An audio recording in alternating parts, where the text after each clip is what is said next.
Bapak Ibu, terima kasih atas kehadiran Bapak Ibu dalam kegiatan diseminasi budaya positif yang akan dibawakan oleh Bu Neti selaku CGP Angkatan 10 Kota Batam. Saya Ervina Yuni Sinaga, selaku moderator akan menyampaikan susunan acara di pagi hari ini. Yang pertama, pembukaan. Yang kedua, doa yang dipimpin oleh Pak Marton. Yang ketiga, kata sambutan dari kepala sekolah ataupun mewakili.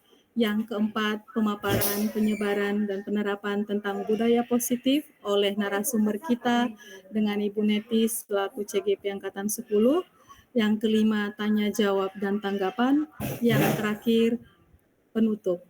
Semoga acara ini dapat berjalan dengan lancar dan berguna bagi kita semua serta peserta didik. Baik Bapak Ibu, sebelum kita mulai, ada baiknya kita buka dengan doa. Doa dipimpin oleh Pak Marton. Kepada Pak Marton, disilahkan.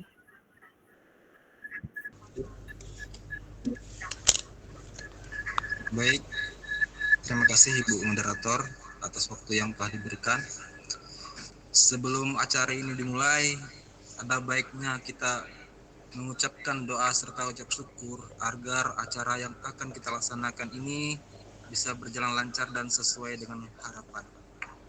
Bagi yang beragama Islam, doa akan saya pandu. Yang non-muslim silahkan menyesuaikan dengan kepercayaannya masing-masing. Bismillahirrahmanirrahim. Allahumma inni asluka ilman nafian wa rizqan thayyiban wa malan mutaqabbalan. Allahumma bika asbaha wa bika amsayna wa bika nahya wa bika namutu wa ilaiki nusyuru. Ya Allah, sungguh aku memohon kepadamu ilmu yang bermanfaat, rezeki yang halal, dan amal yang diterima. Ya Allah, denganmu kami berpagi hari, denganmu kami bersore hari, denganmu kami hidup, dan denganmu kami mati. Hanya kepadamu kami kembali. Rabbana dolamna ampusana wa ilam tafir lana wa tarhamna lana kunal minal khasirin. Rabbana atina fid dunya hasanah wa fil akhirati hasanah wa qina adzabannar. Walhamdulillahi rabbil alamin. Assalamualaikum. Baik, terima kasih kepada Pak Marton yang sudah bersedia memimpin doa pada kegiatan kita pagi ini. Kita lanjutkan yang berikutnya yaitu kata sambutan dari kepala sekolah atau yang mewakili. Kepada Ibu kami persilahkan. Bismillahirrahmanirrahim. Assalamualaikum warahmatullahi wabarakatuh. Selamat pagi untuk kita semuanya. Alhamdulillah, puji dan syukur marilah kita ucapkan kehadiran Allah Subhanahu wa taala. Karena berkat rahmat dan karunia-Nya kita bisa berkumpul saling memberikan informasi pada kegiatan Zoom hari ini. Salawat beriring salam tidak lupa kita kirimkan kepada junjungan kita Nabi besar Nabi Muhammad sallallahu alaihi wasallam. Allahumma shalli ala sayyidina Muhammad wa ala ali Muhammad. Baik, Bapak Ibu semuanya, pada hari ini saya mewakili Ibu Kepala Sekolah. Tidak banyak yang akan saya sampaikan karena pada hari ini ada CGP dengan atas nama Ibu Neti Herawati yang merupakan CGP Angkatan 10. Kita sangat bangga ya Bapak Ibu karena di sekolah kita ada dua sebenarnya yang CGP ya, ada Ibu Ervina tadi sebagai moderator dan Ibu Neti Herawati. Adapun yang akan disampaikan nanti itu adalah tentang disiplin positif. Sedikit saja Bapak Ibu bahwasanya di sekolah di mana saja bahwasanya penerapan disiplin positif itu sangat penting dilakukan. Tidak hanya oleh satu orang guru saja, tapi semua secara bersama-sama menerapkan disiplin positif. Kenapa? Karena disiplin positif itu merupakan suatu metode yang mengutamakan dialog dengan peserta didik. Jadi disiplin positif ini kita tidak boleh memberikan hukuman, ya, tidak boleh memberikan kekerasan atau sejenis sanksi yang sangat menyiksa siswa baik dari segi fisik maupun non fisik. Jadi sama semuanya ya Bapak Ibu ya, di sekolah kita, terutama SMP 35, saya rasa tidak semua siswa bisa menerapkan disiplin positif. Hanya mungkin sebagian kecil ya yang benar-benar melaksanakan disiplin positif tersebut. Ini mungkin disebabkan oleh beberapa faktor ya. Mungkin perlunya kerjasama oleh semua guru yang ada di satuan pendidikan masing-masing. Jadi untuk lebih jelasnya mungkin nanti akan disampaikan oleh Ibu Neti Herawati. Demikian ya Bapak Ibu, sekedar pembukaan atau kata sambutan dari saya. Mudah-mudahan pertemuan ini bisa memberikan manfaat atau faedah bagi kita semua dalam menerapkan disiplin positif pada satuan pendidikan masing-masing, khususnya di kelas masing-masing yang Bapak Ibu pegang. Mungkin itu saja dari saya. Assalamualaikum warahmatullahi wabarakatuh. Baik, terima kasih kepada Ibu Agus Nimar yang telah memberikan kata sambutan. Penerapan disiplin sangat penting dan semua warga sekolah diharapkan terlibat dalam menerapkan disiplin positif. Disiplin positif dilakukan tanpa hukuman, sanksi, ataupun konsekuensi.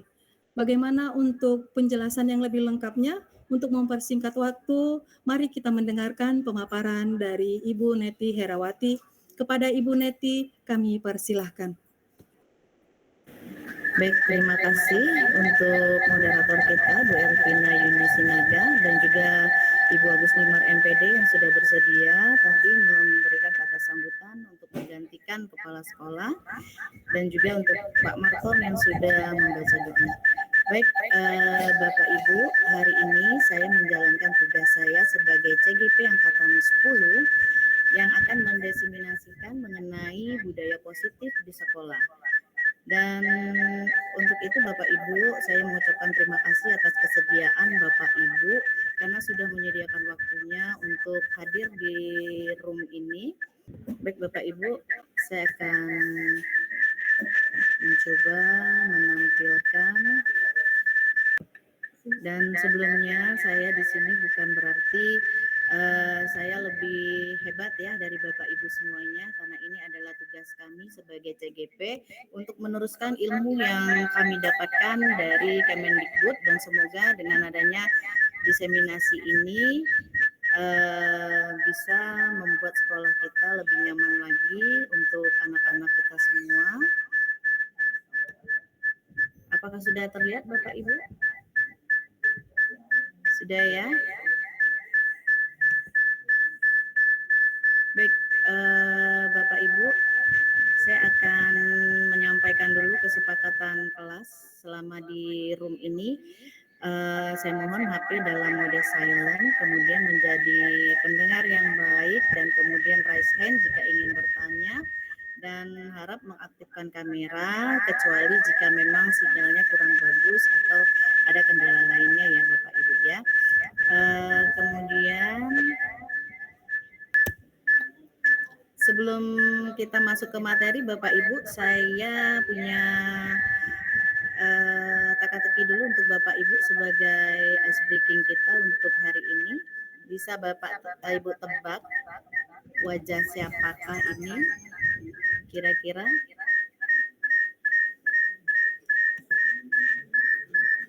Siapa yang bisa menjawab Bapak Ibu? Coba dijawab Bapak Ibu. Siapa yang bisa? Silakan. Siapakah yang mengenal mata indah ini beserta jubah merahnya? Silakan Bu Dewi Agus Warni. Yang raise. Kalau nggak salah ini Bu Nyamini, Bu. Ibu Nyamini ya. Baik, kita lihat ya Bapak Ibu, apakah ini benar Ibu Nyamini? Ya, ternyata benar. Beliau adalah kepala sekolah kita, kepala sekolah SMP 35 Batam. Baik Bapak Ibu, yang pertama adalah Ibu Nyamini. Kemudian satu lagi, adakah yang mengenal ini Bapak Ibu dari bingkai kacamata legendarisnya dan pecinya?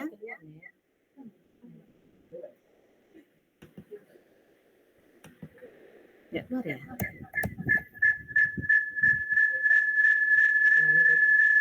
Baik Bapak Ibu, saya ulangi, apakah ada yang mengenal tokoh yang satu ini dari kacamatanya yang luar biasa?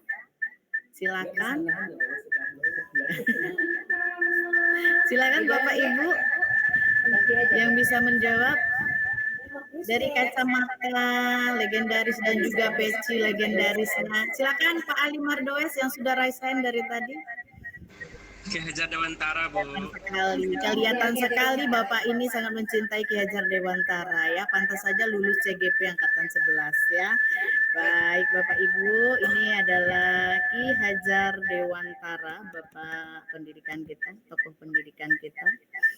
Kemudian dari beliau inilah kita mengenal pendidikan merdeka ya, merdeka belajar dan merdeka mengajar, di mana merdeka belajar itu mengharapkan siswa kita lebih kita perhatikan Bapak Ibu, baik dalam pembelajaran maupun dari segala sesuatunya yang dia berada di sekolah, itu kita harus bermuara kepada siswa-siswa dan siswa. Nah Bapak Ibu, untuk pertamanya saya akan meminta Bapak Ibu membayangkan kalau di sebelah Bapak Ibu ada teman Bapak Ibu ya, baik teman akrab maupun teman sekantor. Nah, coba Bapak Ibu bayangkan, Bapak Ibu menulis sebuah rahasia pada secarik kertas, kemudian rahasia itu adalah sesuatu yang sangat berharga untuk Bapak Ibu. Kemudian letakkan di salah satu tangan dan genggam benda tersebut ya, kertas tersebut dengan segala daya dalam sebuah kepalan tangan kiri. Bapak Ibu bayangkan, ada seseorang di samping Bapak Ibu yang akan merebut benda tersebut dengan segala cara, baik melalui rayuan, melalui hadiah misalnya ya, akan ditraktir atau akan dikasih duit 100.000. Nah kira-kira Bapak Ibu, apakah Anda akan terbujuk dengan rayuan teman Anda tersebut, seseorang di samping Anda tersebut, atau tidak Bapak Ibu? Ataupun dia menghardik Bapak Ibu memaksa untuk memberikan benda tersebut. Apakah kira-kira akan Bapak Ibu berikan benda tersebut atau tidak? Siapa yang mau menjawab Bapak Ibu? Silakan. Bapak Ibu. Baik Bapak Ali Mardoes silakan. Aktif sekali Bapak yang satu ini ya. Silakan Pak Ali Mardoes.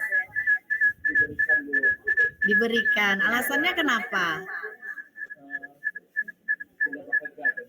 Iya, kenapa Bapak memberikan? Sama-sama percaya kepada teman, walaupun itu rahasia Bapak sendiri. Rahasia. Ya, kalau teman yang sangat percaya, tidak masalah. Baik, terima kasih Pak Ali Mardoes atas tanggapannya. Bapak Ibu, sebenarnya apakah kita akan memberikan benda tersebut seperti Pak Ali Mardoes tadi atau tidak? Kita akan berusaha untuk tetap menggenggam tangan kita. Nah, itu tergantung pada diri kita sendiri ya, karena kita adalah pemegang kontrol penuh atas diri kita. Ketika seseorang berhasil membuat kita melakukan sesuatu yang dia katakan atau yang dia inginkan, itu bukan karena dia berhasil mengontrol kita, tapi karena kitalah yang mengizinkan orang lain untuk mengontrol diri kita ya Bapak Ibu. Nah demikian juga dengan siswa. Siswa itu misalnya Ibu Bapak suruh sesuatu, belum tentu Bapak Ibu bisa mengontrol dia, bisa jadi dia melawan ya, tapi dia mengizinkan Bapak Ibu untuk melakukan hal tersebut kepadanya.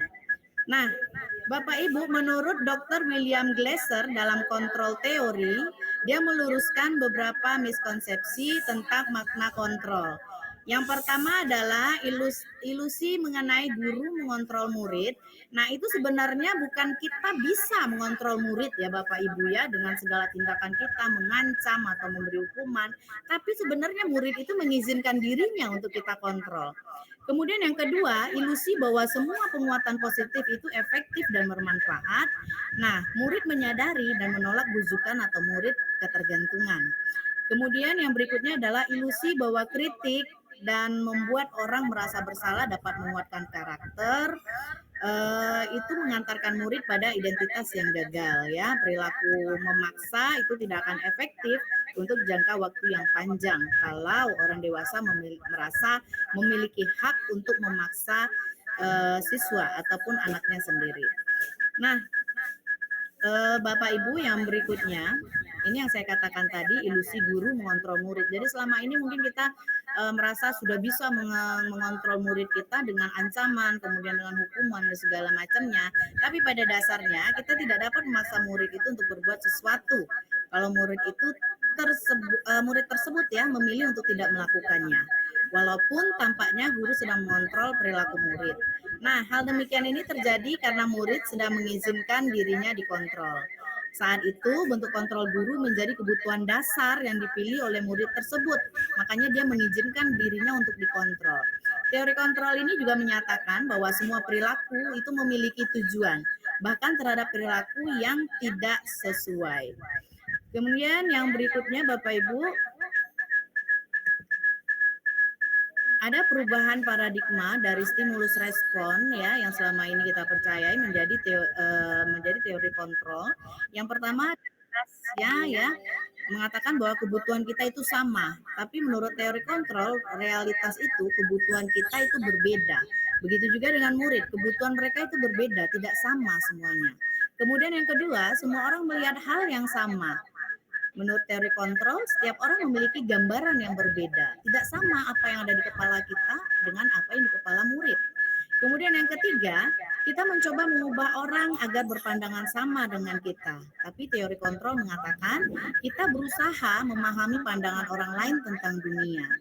Kemudian yang keempat, Bapak Ibu, perilaku buruk itu dilihat sebagai suatu kesalahan. Sedangkan menurut teori kontrol, semua perilaku itu ada tujuannya, memiliki tujuan tertentu.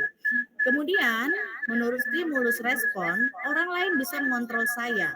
Sedangkan menurut teori kontrol, hanya Anda yang bisa mengontrol diri Anda sendiri. Kemudian yang keenam, saya bisa mengontrol orang lain. Sedangkan menurut teori kontrol, Anda tidak bisa mengontrol orang lain. Kemudian yang ketujuh, pemaksaan ada pada saat bujukan gagal. Ya, kalau sudah dibujuk tapi gagal harus dipaksa. Nah, secara teori kontrol, kolaborasi dan konsensus itu lebih menciptakan pilihan-pilihan yang baru. Kemudian yang kedelapan, model berpikir menang kalah. Ini stimulus respon yang lama ya Bapak Ibu ya. Sedangkan menurut teori kontrol, model berpikir menang-menang. Artinya kita di sini berkolaborasi bersama-sama. Tidak ada yang paling bagus, paling hebat ya Bapak Ibu ya. Istilahnya megastar is dead. Jadi tidak ada lagi satu orang yang benar-benar merasa sebagai bintangnya, sebagai megastar. Tapi dengan kolaborasi itu akan sama semuanya. Semuanya adalah orang yang hebat karena kita adalah guru-guru hebat semuanya. Tapi Bapak Ibu, di antara bintang semuanya yang bersinar pasti ada yang lebih terang, dan tunjukkanlah itu pada diri Anda sendiri ya. Kemudian Bapak Ibu yang berikutnya, bagaimana sih sebenarnya seorang guru yang baik ya? Seperti apa guru yang baik itu? Nah, seorang guru yang baik itu harus memiliki kemampuan dalam menciptakan dan mewujudkan budaya positif di sekolah. Bagaimana caranya untuk mewujudkan budaya positif? Nah, yang pertama yaitu dengan disiplin positif. Kita menerapkan disiplin positif di sekolah. Kemudian yang kedua, memahami motivasi perilaku manusia, hukuman, penghargaan, dan restitusi. Kemudian dengan membuat keyakinan sekolah atau kelas. Kemudian memahami kebutuhan dasar manusia, kemudian juga memahami posisi kontrol dan restitusi, nanti mana yang paling bagus, nanti kita akan pahami ya Bapak Ibu. Kemudian menerapkan segitiga restitusi. Nah, kita masuk ke yang pertama Bapak Ibu, yaitu disiplin positif. Apa sih sebenarnya disiplin positif ini ya? Rasa-rasanya pernah dengar, tapi apa gitu ya Bapak Ibu ya? Nah, disiplin positif itu merupakan suatu cara disiplin yang mengajarkan anak untuk bertanggung jawab dan menumbuhkan kesadaran dirinya berdasarkan nilai-nilai kebajikan. Ada beberapa nilai-nilai kebajikan yang saya pelajari Bapak Ibu di CGP. Yang pertama yaitu nilai-nilai kebajikan yang terkandung dalam profil pelajar Pancasila. Yang pertama ada beriman bertakwa kepada Tuhan Yang Maha Esa dan berakhlak mulia, kemudian mandiri, bernalar kritis, berkebinekaan global, gotong royong, dan juga kreatif. Inilah yang akan diinginkan oleh pendidikan Indonesia untuk saat ini. Kemudian yang berikutnya Bapak Ibu ada juga nilai kebajikan lainnya, yaitu 9 pilar. Yang pertama cinta Tuhan dan segenap ciptanya, kemandirian dan tanggung jawab, kejujuran, diplomatis, hormat dan santun, dermawan, suka menolong, dan gotong royong. Kemudian percaya diri, kreatif, dan pekerja keras. Kepemimpinan dan keadilan, baik dan rendah hati, toleransi, kedamaian, dan kesatuan. Sebenarnya banyak nilai-nilai kebajikan ini ya Bapak Ibu ya. Kemudian saya akan meminta Bapak Ibu untuk menonton dulu video berikut ini.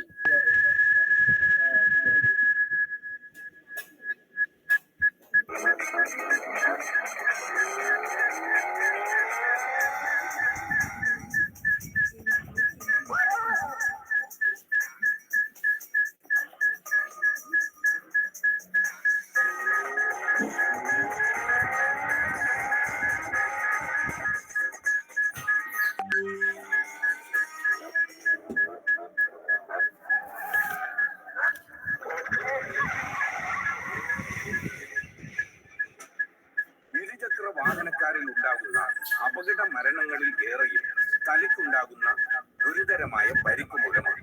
വാഹനങ്ങളുടെ പിന്നിലിരുന്ന് യാത്ര ചെയ്യുന്നവർ തെറിച്ചു വീഴാനുള്ള സാധ്യത ഏറെയാണ്. ഹെൽമറ്റ് നിങ്ങളുടെയും കുടുംബത്തിന്റെയും സംരക്ഷണവും സന്തോഷവും ഉറപ്പുവരുത്തുന്നു.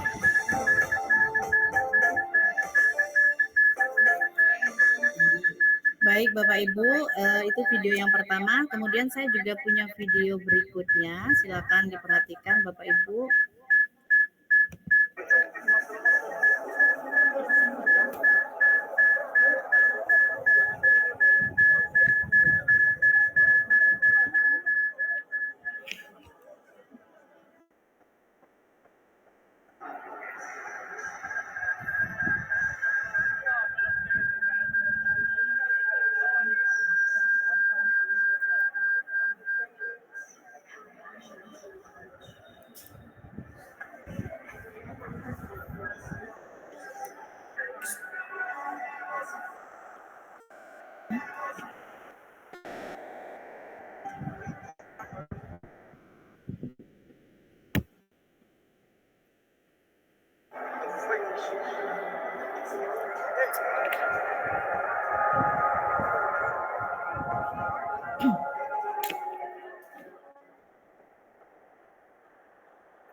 Nah, Bapak Ibu, dari yang video pertama dan kedua tadi, kira-kira apa nilai-nilai kebajikan yang bisa dilihat dari situ Bapak Ibu?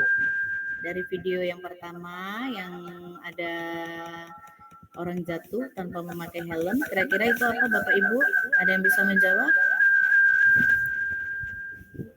Silakan Bapak Ibu. Silakan Pak Does. Video yang pertama yaitu adalah nilai keselamatan, Bu. Karena pengendara tadi tidak menggunakan helm dan penumpangnya juga lagi menggunakan HP. Jadi di sini adalah keteledoran dari para pengendara yang tidak memiliki nilai untuk keselamatan diri sendiri. Oke, baik, terima kasih. Kemudian video yang kedua, apa yang Bapak lihat di situ? Video kedua saya lihat di sana orang lagi mengumpulkan sampah. Ini berarti adalah tentang kepedulian terhadap lingkungan. Nah, ini sangat bagus kalau diterapkan di sekolah kita. Yang mana kalau bisa diterapkan, pasti lingkungan kita bisa menjadi lebih bersih dan asri. Terima kasih.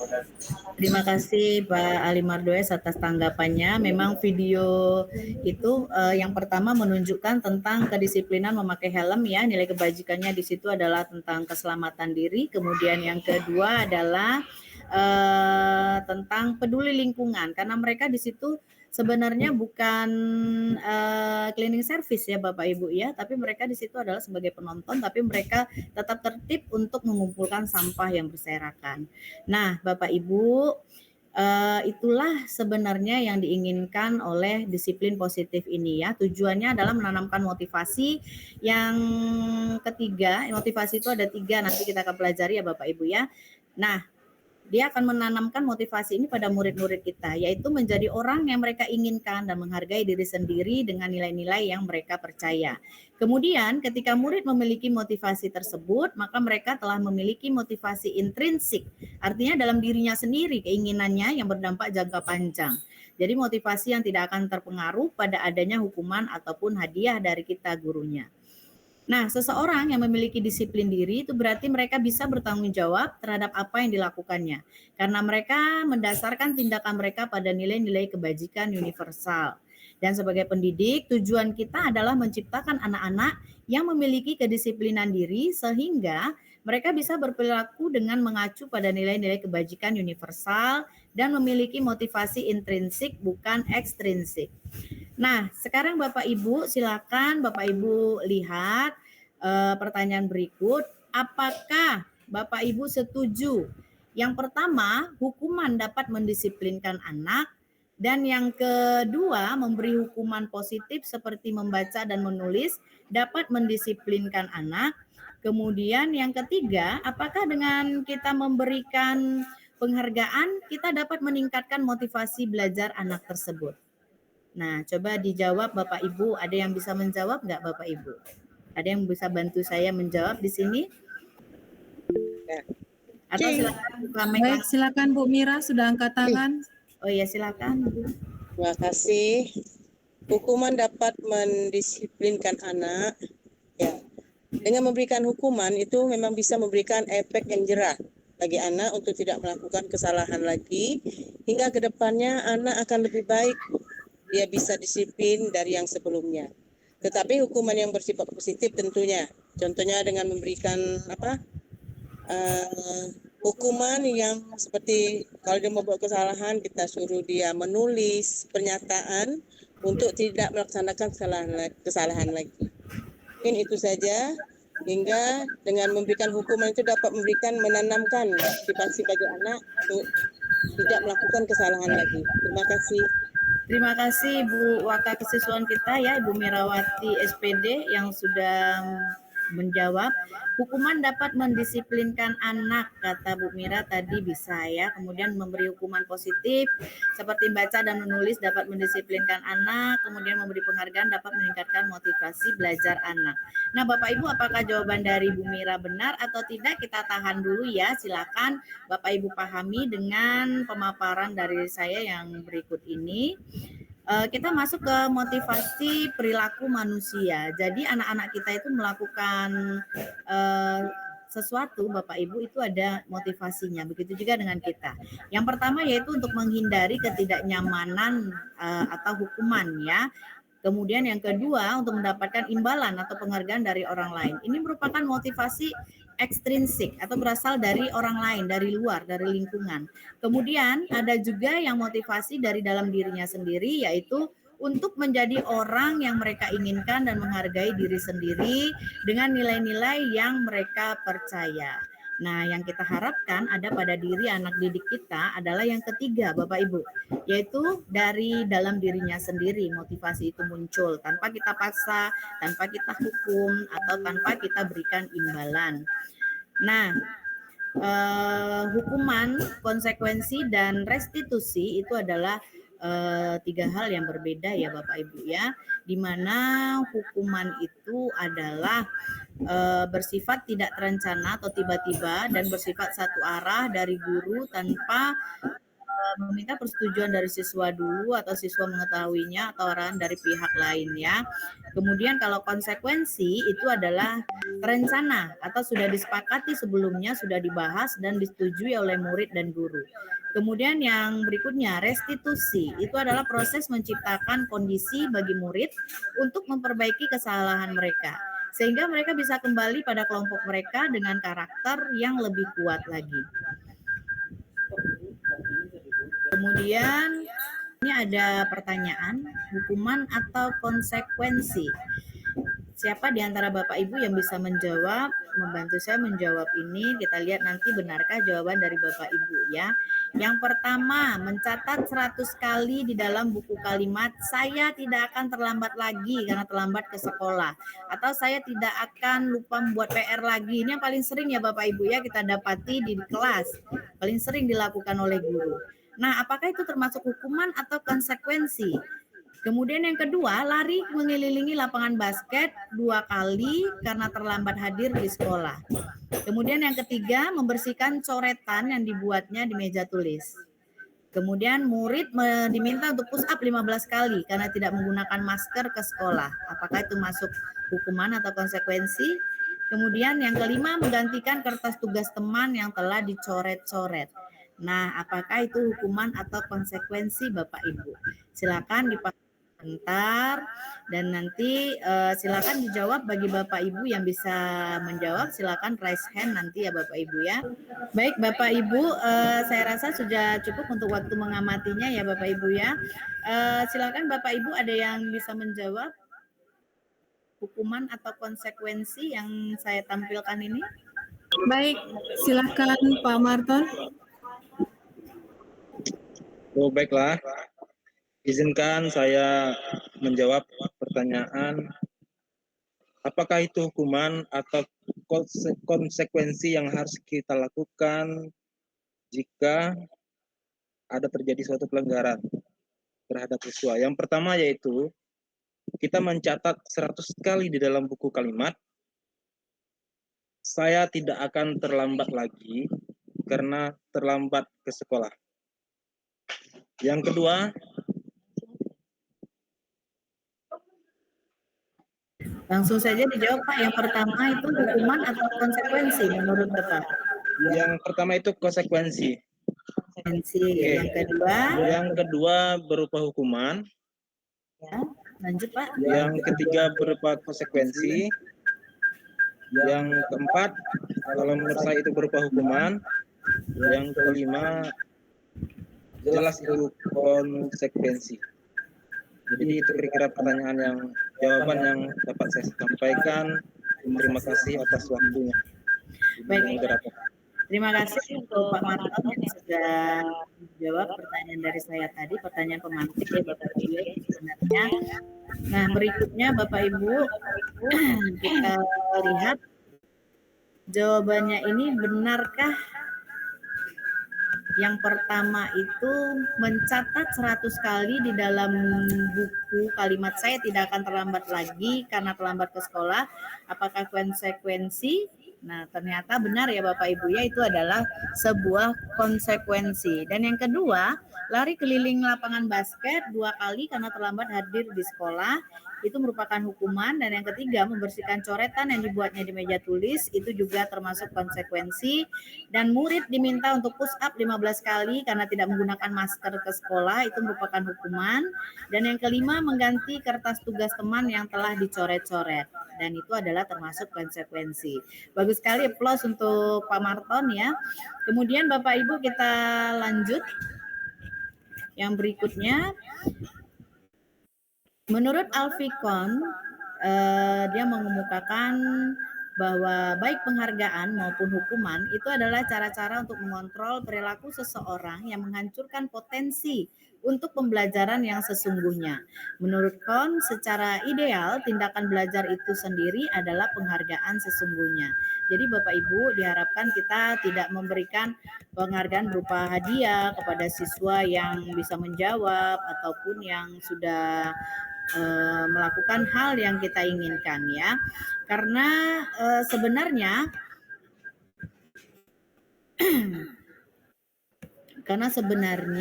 itu tidak baik, dan suatu penghargaan itu adalah suatu benda atau peristiwa yang diinginkan yang dibuat dengan persyaratan. Hanya jika Anda melakukan hal ini, maka Anda akan mendapatkan penghargaan yang diinginkan. Dan jika saya mengharapkan suatu penghargaan dan tidak mendapatkannya, maka saya akan kecewa dan berkecil hati. Serta kemungkinan lain kali, saya tidak akan berusaha sekeras sebelumnya. Dan jika kita memberikan seseorang suatu penghargaan untuk melakukan sesuatu, maka kita harus terus-menerus memberikan penghargaan itu jika kita ingin orang tersebut meneruskan perilaku yang kita inginkan. Dan orang yang berusaha berhenti merokok atau orang yang berusaha diet menguruskan badan, bila diberikan penghargaan hampir pasti tidak berhasil. Jadi itu bukan tumbuh dari dalam dirinya sendiri ya Bapak Ibu ya, tapi lebih ke mengharapkan sesuatu, dan itu tidaklah baik untuk menumbuhkan disiplin positif. Kemudian penghargaan itu juga bisa merusak hubungan.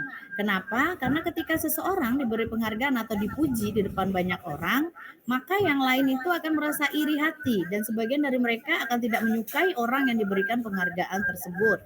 Dan jika seorang guru sering memberikan penghargaan kepada murid-muridnya, besar kemungkinan murid-muridnya ini termotivasi hanya untuk menyenangkan gurunya saja, tapi mereka tidak akan bersikap jujur kepada guru tersebut. Bisa jadi mereka nanti akan mencontek dan segala macamnya ya Bapak Ibu ya, untuk mendapatkan nilai 100. Kemudian penghargaan itu menciptakan persaingan di dalam kelas, dan persaingan itu menciptakan kecemasan. Dan mereka yang percaya bahwa mereka tidak memiliki kesempatan untuk mendapatkan penghargaan akan berhenti mencoba. Jadi dia tidak ada kreativitasnya, tidak muncul kreativitasnya. Nah, yang berikutnya Bapak Ibu, kita akan melihat keyakinan sekolah atau keyakinan kelas. Keyakinan kelas atau keyakinan sekolah ini banyak diwujudkan ya oleh guru. Itu guru sangat berperan dalam mewujudkan terbentuknya keyakinan ini. Banyak kesepakatan dulu antara guru dan murid. Dan keyakinan sekolah atau kelas berupa pernyataan-pernyataan universal yang mudah diingat dan dipahami dan harus diterapkan di lingkungan sekolah. Jadi anak-anak itu kita ajak untuk membuat keyakinan kelas ya Bapak Ibu ya, kita turunkan dari peraturan yang ada. Kemudian kita buat dengan kalimat-kalimat yang mudah untuk dipahami dan diterapkan di lingkungan sekolah. Kemudian kita lihat yang berikutnya. Menggali peraturan sekolah itu ya Bapak Ibu ya merupakan tahapan pertama untuk membuat praktik keyakinan kelas. Jadi kita gali dulu peraturan-peraturan yang perlu disepakati di kelas. Guru bertugas memfasilitasi curah pendapat dengan murid. Kemudian yang kedua, mengubah peraturan-peraturan yang sudah dibuat menjadi kalimat positif. Contohnya, tidak bersuara keras di dalam kelas. Bisa kita ganti dengan kalimat bicara dengan sopan. Kemudian yang ketiga, mencarikan peraturan yang sudah dibuat menjadi nilai kebajikan atau keyakinan, serta menyepakatinya. Metode curah pendapat atau diskusi dengan siswa ini sangat diperlukan. Kemudian yang keempat, kegiatan pendalaman keyakinan kelas itu tampak seperti atau tidak tampak seperti yang bertujuan untuk menggali perilaku yang mencerminkan keyakinan kelas. Dan yang kelima, kegiatan memperdalam tugas warga kelas. Ini dilakukan oleh guru dan murid. Kemudian yang berikutnya Bapak Ibu, kita lihat kebutuhan dasar manusia. Nah, ketika seorang murid melakukan sesuatu yang bertentangan dengan nilai-nilai kebajikan atau melanggar peraturan, hal itu sebenarnya dikarenakan mereka gagal dalam memenuhi kebutuhan dasar mereka. Jadi Bapak Ibu, kita tidak boleh langsung menyalahkan murid ya. Kemudian kita lihat dulu 5 kebutuhan dasar manusia. Yang pertama itu adalah kebutuhan untuk bertahan hidup. Bertahan hidup di sini sudah pasti Bapak Ibu menyangkut sandang, pangan, dan papan. Kemudian yang kedua adalah kasih sayang dan rasa diterima. Kemudian yang berikutnya adalah kebebasan, merasa bebas atau freedom. Kemudian kesenangan atau fun.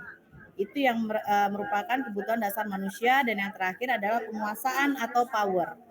Kemudian Bapak Ibu kita lihat lagi yang berikutnya adalah 5 posisi kontrol. Di sini saya akan putarkan video untuk Bapak Ibu, silakan dipahami dulu. Silakan dipahami, dilihat dulu ya Bapak Ibu, ditonton dulu video berikut ini. Kita akan membahas tentang 5 posisi kontrol yang digunakan oleh Diane Gosel dan contoh penerapannya.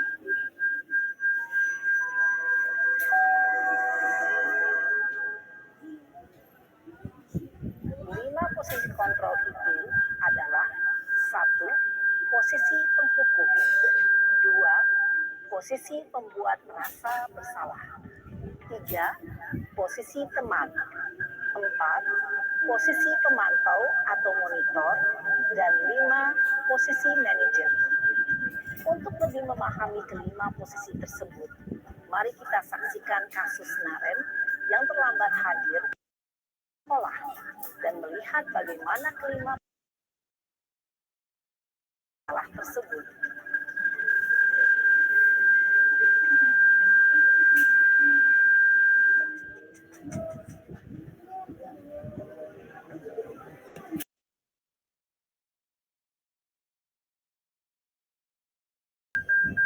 Naren, sini kamu. Selamat pagi, Bu. Selalu terlambat. Kamu deh, pasti terlambat. Maaf, Bu. Saya... Apa? Apa coba? Alasan kamu apa? Kapan sih kamu tidak terlambat? Malas sekali ya kamu jadi anak. Saya... Dasar pemalas. Gak kapok-kapok sih kamu. Sudah berapa kali terlambat? Sana, kamu keliling lapangan basket 2 kali. Kenapa saya harus keliling lapangan basket, Bu? Kenapa? Kamu mau lawan ibu? Berani-beraninya jawab. Sudah terlambat, masih berani jawab pula. Sekarang, keliling lapangan basket 5 kali sekalian. Biar kapok. Cepat. Pergi sana ke lapangan basket. Posisi penghukum biasanya berbicara dengan nada tinggi, menghardik, menunjuk-nunjuk, menyakiti, dan menyindir. Hukuman bisa berupa fisik maupun psikis. Ibu dan bapak guru hebat. Dampak yang terjadi pada murid ketika guru berada pada posisi penghukum adalah murid cenderung akan memberontak, bahkan menyimpan dendam.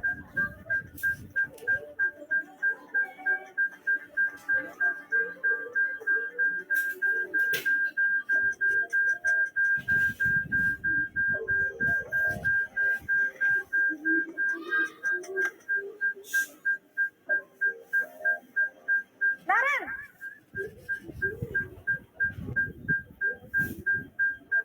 Selamat pagi, Bu. Naren. Kamu kenapa terlambat lagi, nak? Ya Tuhan, Naren. Kamu senang ya bikin ibu susah ya? Kalau kamu terlambat lagi, nanti ibu yang ditegur bapak kepala sekolah, nak. Disangka ibu tidak bisa membina kamu. Duh, gimana ini? Maaf, Bu. Duh, Gusti Naren. Kamu suka ya kalau ibu ditegur bapak kepala sekolah? Terus, sekarang ibu harus tulis apa ini di buku absen? Ini kamu sudah sering terlambat loh. Ibu harus apa coba? Maaf, Bu. Maaf sekali. Ya sudah, lain kali jangan bikin ibu susah lagi ya, nak ya. Ibu tidak akan kuat lagi kalau kamu begini terus. Bisa jantungan kalau ibu tegur bapak kepala sekolah. Sana cepat kelas. Maaf ya, Bu. Maaf sekali. Posisi pembuat rasa bersalah berbicara dengan nada tenang, cenderung lembut. Namun kata-kata yang diutarakan membuat murid merasa menjadi orang yang gagal, memandang buruk dirinya sendiri, merasa tidak berharga, dan tidak sanggup membahagiakan orang lain.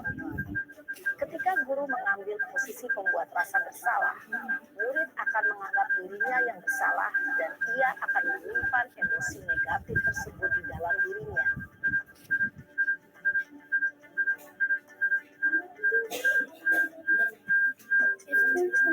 Sana dulu lah.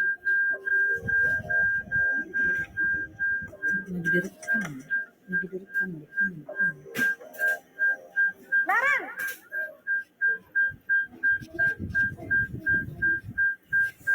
Selamat pagi, Bu. Wah, sudah jam berapa ini, nak? Terlambat lagi ya saya. Iya, Bu. Habis ibu saya lupa bangunkan saya, Bu. Kamu malah menyalahkan ibu kamu. Kamu bukannya anak yang larinya paling kencang. Kok terlambat sih? Iya, Bu. saya memang terlambat bangun tadi. Jadi biarpun saya lari kencang, tetap gak kekejar, Bu. Ya sudah sana, nanti lain kali larinya lebih kenceng lagi ya, biar gak terlambat lagi. Bikin seneng ibu, demi ibu. Bisa kan? Bisa lah, Bu. Ya sudah sana masuk kelas, ibu beresin urusan absen kamu. Kamu ini ada-ada saja. Dalam posisi teman, guru berbicara dengan nada suara ramah, akrab, cenderung bersenda gurau untuk menjaga suasana tetap santai. Murid akan merasa senang, aman, dan akrab dengan guru. Identitas yang tercipta adalah identitas sukses atau berhasil. Namun, perlu diingat, karena ini masih dorongan eksternal, maka ada faktor ketergantungan dari murid kepada orang tertentu. Di sini guru absennya, sehingga di lain waktu murid bisa berperilaku baik, namun hanya kepada orang-orang tertentu saja.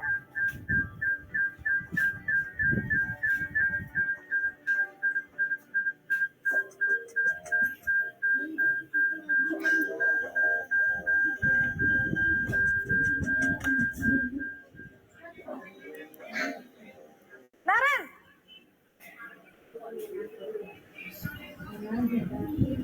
Selamat pagi, Bu. Naren, apa peraturan sekolah kita tentang jam berapa kita harus masuk sekolah, Nak? Kita harus di sekolah jam 7, Bu. Iya, betul. Sekarang sudah jam 7.20. Naren sudah tahu konsekuensinya jika terlambat hadir. Paham, Bu. Saya harus tinggal kelas, istirahat selama 20 menit. Ya, benar. Konsekuensinya demikian. Jadi nanti jam 9.30, pas istirahat, kamu harus tinggal di kelas, kerjakan tugas tambahan untuk ketertinggalan kamu, ya? Baik, Bu. Posisi pemantau mengandalkan penghitungan atau data untuk mengontrol murid. Guru mengarahkan murid berdasarkan peraturan dan konsekuensi. Seorang pemantau menunjukkan bahasa tubuh dan ekspresi wajah yang datar dan cenderung formal.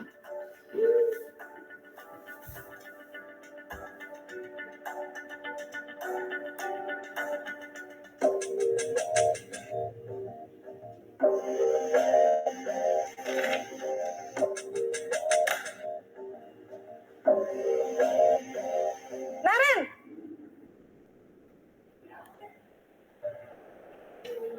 Selamat pagi, Bu. Selamat pagi, Naren. Maaf, Bu. Saya terlambat. Iya, sekolah masuknya jam 7, sekarang jam 7.20. Jadi sekarang bagaimana ini, Naren? Maaf, Bu. Saya lupa setel alarm saya semalam. Baiklah, menurut kamu, keyakinan sekolah yang mana yang perlu kamu tingkatkan? Menghargai diri sendiri dan orang lain mungkin ya, Bu. Setuju. Jadi, apakah Naren meyakini prinsip saling menghormati tersebut? Iya, Bu. Saya meyakininya. Apakah Naren bersedia memperbaiki masalah keterlambatan ini? Bersedia, Bu. Bagaimana kamu akan perbaiki masalah keterlambatan ini? Saya akan coba untuk tidak lupa menyetel alarm. Baik, kalau Naren lupa menyetel alarm di rumah, ada orang yang kira-kira bisa bantu mengingatkan tidak? Ada, Bu. Kakak saya, Kak Emma. Ada lagi selain Kak Emma? Selain Kak Emma, ada ibu saya. Baik, jadi yang mengingatkan Naren adalah Kak Emma dan ibu kamu ya? Kira-kira akan mulai setel alarm kapan nih, Naren? Setelah pulang sekolah, akan segera saya lakukan. Baik, jadi Naren akan setel alarm untuk bangun besok pagi dan akan diingatkan oleh kakak dan ibunda Naren ya. Ada lagi yang mungkin perlu dilakukan, Naren? Agar tidak terlambat bangun lagi. Tidak ada, Bu. Baik, Naren. Terima kasih untuk kerjasama kamu. Sekarang kamu perlu kembali ke kelas untuk belajar. Baik, Bu. Terima kasih. Posisi manajer adalah posisi kontrol yang disarankan untuk membimbing murid memiliki sikap disiplin yang positif, yaitu murid yang mandiri, bertanggung jawab, dan dapat memecahkan masalah. Tujuan dari posisi ini adalah agar murid dapat berefleksi atas tindakannya. Guru akan dengan tulus memberikan pertanyaan-pertanyaan bermakna, sehingga membuat murid dapat belajar dari kesalahannya dan mencari sebuah solusi untuk menyelesaikannya. Ibu dan Bapak guru hebat, setelah mengamati adegan kelima posisi kontrol tadi, kira-kira posisi mana yang paling ideal? Posisi mana yang dapat menunjang motivasi intrinsik murid? Ya, tentu posisi manajer. Posisi ini memang posisi ideal yang ingin dituju setiap pendidik. Pada posisi inilah, guru dapat menerapkan disiplin positif yang berpihak pada murid, yang memerdekakan murid. Perjalanan seorang pendidik tentunya tidak mudah untuk sampai pada posisi seorang manajer. Namun, tujuan kita pasti, yaitu menciptakan murid-murid yang mandiri, merdeka, dan bertanggung jawab. Semoga penggambaran 5 posisi kontrol yang telah diperlihatkan ini dapat menjadi ajang refleksi bagi kita semua, agar dapat terus mengasah dan menerapkan disiplin positif yang memerdekakan murid. Mari terus berlatih dan bersemangat. Selamat menerapkan. Salam dan bahagia, Ibu dan Bapak guru hebat.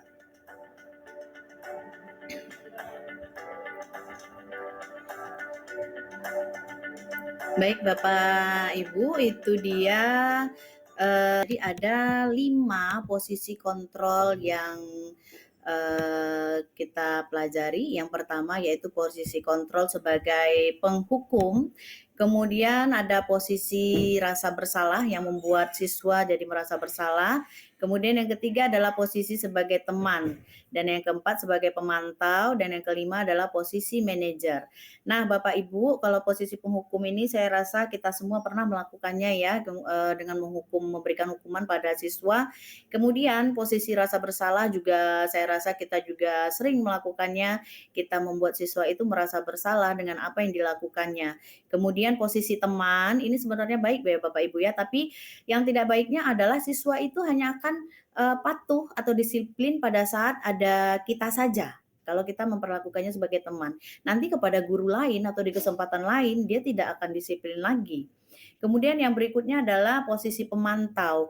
Nah, ini juga kurang pas ya Bapak Ibu ya. Yang paling bagus di sini adalah posisi manajer. Itulah yang disarankan dalam pendidikan kita saat ini, yaitu kita bisa berperan sebagai manajer. Nah, bagaimana kita berperan sebagai manajer? Yaitu dengan cara menerapkan segitiga restitusi. Jadi segitiga restitusi itu ada beberapa langkah Bapak Ibu. Yang pertama itu adalah menstabilkan identitas. Kemudian yang kedua, kita validasi tindakan yang salah dari siswa tersebut. Kemudian yang ketiga adalah dengan menanyakan keyakinan. Nah, Bapak Ibu, demikian pemaparan dari saya mengenai budaya positif di sekolah. Berikutnya, apakah ada pertanyaan Bapak Ibu? Saya kembalikan kembali kepada moderator. Silakan Ibu moderator. Ya, Bapak Ibu, dipersilakan Bapak Ibu boleh bertanya, boleh menanggapi tentang pemaparan yang sudah disampaikan oleh narasumber kita. Kepada Bapak Ibu dipersilahkan. Sambil menunggu peserta yang lain, saya boleh bertanya juga ya, Bu? Silakan Bu Ervina. Baik, sebelumnya terima kasih atas pemaparan dari Ibu Neti yang sangat luar biasa. Kami semakin paham tentang bagaimana budaya positif tersebut bisa diterapkan di sekolah, di lingkungan kita masing-masing. Ada satu yang ingin saya tanyakan kepada Ibu Neti mengenai restitusi, Ibu. Dalam menangani kasus siswa di sekolah, kita dianjurkan untuk melakukan restitusi begitu ya, Bu ya. Yang jadi pertanyaan adalah, apakah segitiga restitusi ini bisa diterapkan untuk semua kasus yang terjadi di sekolah, Bu? Apakah pada kasus ringan, berat, atau menengah, atau bagaimana, Bu? Mohon tentang penjelasannya. Terima kasih, Bu Neti. Baik, terima kasih Bu Ervina atas pertanyaannya. Segitiga restitusi ini, jika kita memang punya niat ya untuk melaksanakannya, pasti akan bisa kita laksanakan, baik itu pelanggaran yang ringan maupun berat. Jadi kita mencarikan solusi dan mengajak anak itu untuk memikirkan apa tanggung jawabnya dari yang dia lakukan itu ya, dari kesalahan yang dia lakukan itu. Kira-kira apa juga solusi untuk merubahnya supaya tidak terjadi lagi seperti itu. Kira-kira seperti itu Bu Ervina. Baik, terima kasih atas penjelasannya Bu Neti. Sepertinya sudah sangat jelas sih Bu Neti. Baik. Kalau sudah sangat jelas, alhamdulillah Bu Ervina. Baiklah, jika Bapak Ibu tidak ada lagi yang bertanya, tidak ada lagi yang mau menanggapi, sepertinya sudah sangat cukup jelas pemaparan yang disampaikan oleh Ibu narasumber kita dengan Bu Neti. Pemaparan yang sangat luar biasa sekali. Saya sangat senang sekali dan saya bersyukur bisa mengikuti kegiatan diseminasi. Karena pengetahuan saya bertambah, saya semakin paham bagaimana cara menerapkan disiplin positif di sekolah, budaya positif bagaimana diwujudkan, kemudian apa-apa saja yang harus kita lakukan, apa-apa saja langkah-langkah tentang segitiga restitusi, kemudian bagaimana cara membuat keyakinan kelas, bagaimana seharusnya posisi kontrol seorang guru, semua tadi sangat jelas sekali dipaparkan oleh narasumber kita, Ibu Neti. Harapannya ke depan semoga kita sebagai tenaga pendidik bisa menerapkan disiplin positif,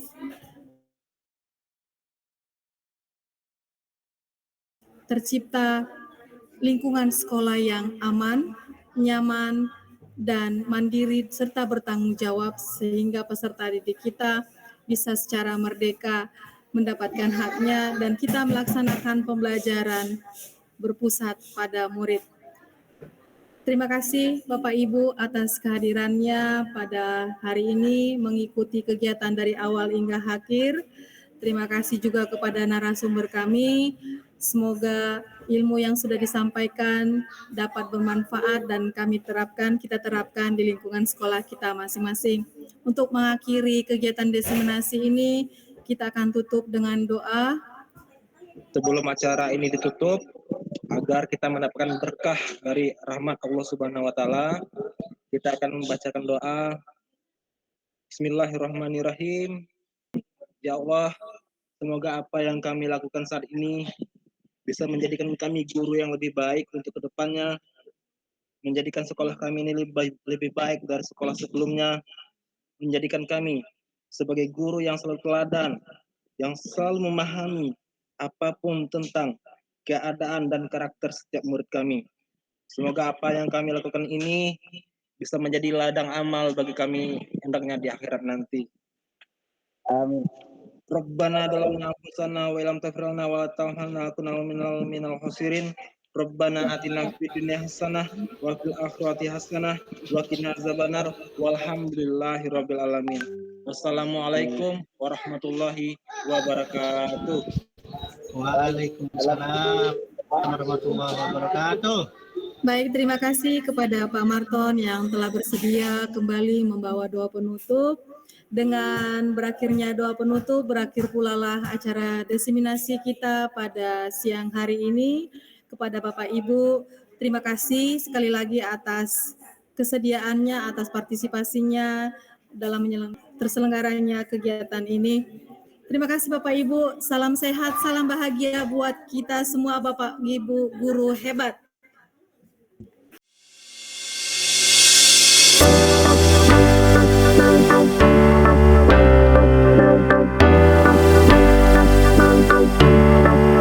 Selamat siang Alia.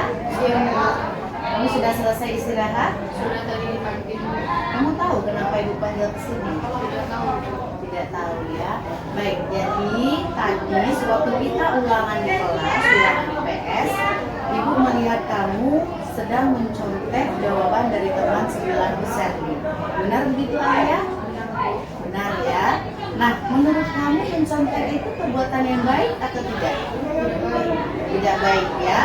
Jadi mencontek itu adalah perbuatan yang tidak baik dan salah, dan semua orang memiliki kesalahan, termasuk ibu.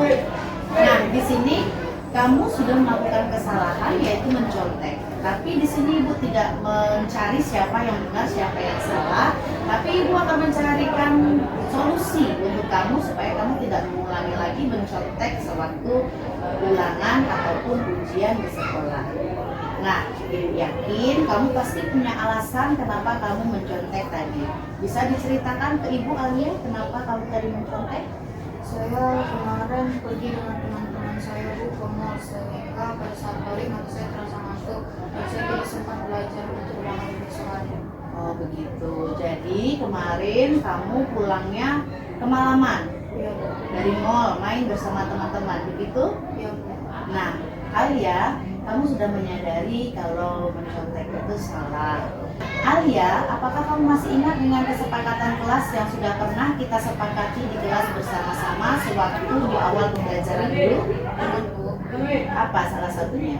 Jujur dalam tindakan. Jujur dalam tindakan. Apakah kamu yakin kalau jujur dalam berbuat itu adalah suatu kebaikan? Yakin Bu. Yakin ya. Nah, kalau kamu sudah yakin bahwa jujur itu adalah suatu kebaikan dan tidak sesuai dengan kesepakatan kelas kita, kira-kira apa yang akan kamu lakukan supaya kamu tidak mengulangi mencontek lagi? Saya akan belajar dengan giat Bu, dan saya akan menjawab soal ulangan saya dengan sebisa mungkin, dan saya akan berdoa dulu sebelum mengerjakan ulangan saya.